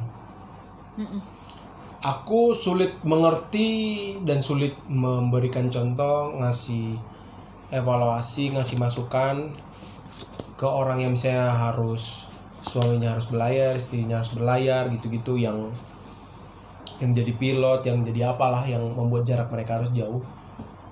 Tapi sejauh ini yang kami mengerti adalah ya jangan sampai berpisah. Jadi kalau yang bisa kita berdua lakuin di masa pranikah ini adalah kayak gini. Aku menyampaikan misalnya latar belakang dari pekerjaan aku yang sekarang mengharapkan aku untuk kadang-kadang pergi keluar kota, untuk kadang-kadang 2 minggu atau 3 minggu pergi keluar pulau kayak gitu. Nah, aku akan mengkomunikasikan nih untuk pekerjaan aku yang seperti ini, kita berdua akan kayak gimana gitu. Akankah aku cari pekerjaan yang lain, atau misalnya aku tetap pengen mempertahankan pekerjaan ini. Misal aku minta ke perusahaan, aku maksimal cuman 2 sampai 3 hari, lebih dari itu aku enggak, atau aku minta dipindahkan ke divisi lain. Maksudnya ada banyak hal yang bisa kita komunikasikan kepada pasangan untuk menghindari halangan-halangan ini terjadi ke depannya. Aku sama pasangan kayak gitu. Kita berdua mengkomunikasikan hal ini. Karena ketika kita udah nikah, baru kita komunikasikan hal ini, menurut aku agak riskan. Karena ketika kita udah nikah, ya aku tetap harus menjalani itu. Dan kamu jadi nggak punya ancang-ancang apa yang harus kamu rasakan, apa yang apa keputusan yang mau kamu ambil, yang kayak gitu. Jadi sebaiknya dari masa sebelum pernikahan kita udah nyampein nih hal-hal yang kayak gini, apapun yang bisa menjadi halangannya kalian ya diomongin. Kita lanjut. Pantang untuk diucapkan dan dilakukan selama pernikahan.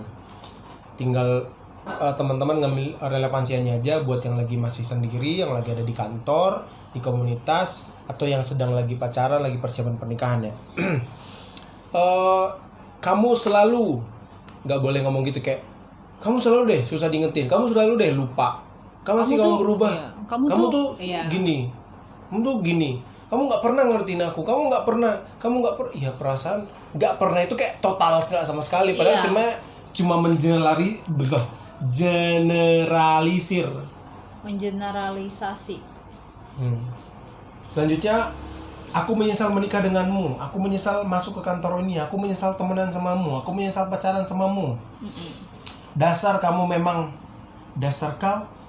Kayak yang ngeracun.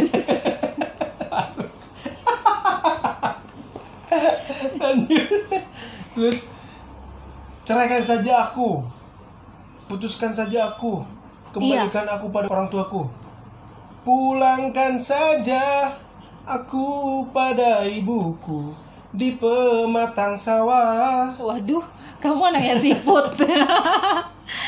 Terus selanjutnya, berdiam diri untuk waktu yang lama.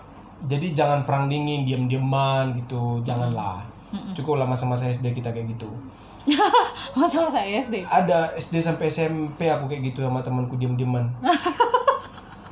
Melarikan diri dari rumah. Terus pisah ranjang, janganlah. Tidak enak pisah ranjang. Udah enak satu ranjang. Ya.